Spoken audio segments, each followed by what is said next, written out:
Hey, if you're a home seller and you're trying to move a property in today's environment, you've been met with a lot of resistance from a smaller group of buyers recently as interest rates have risen pretty quickly and has caused affordability problems in our marketplace. So the main tool that buyers have in their arsenal today to combat this has really just been to offer a lower price on the home, and that doesn't work out too well for sellers trying to get the highest price on their home. One tactic that sellers can employ today is called a seller-funded buydown. A seller can offer a credit to the buyer at closing and have it fund a buydown, a 2-1 buydown, for any buyer that's getting a conventional or government fixed-rate mortgage.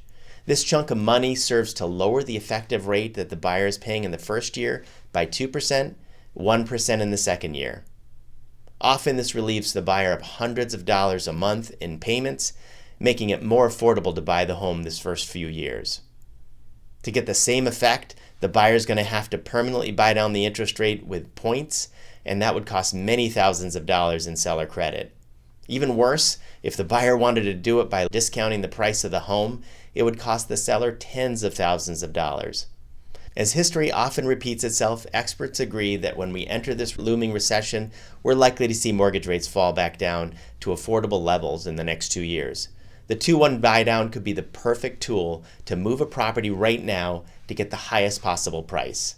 Reach out to me for more information, or if you'd like to run the calculations on your particular property to help you sell the property today. Just reach out to the Cardinali team and we'll help you get the property sold. Thanks.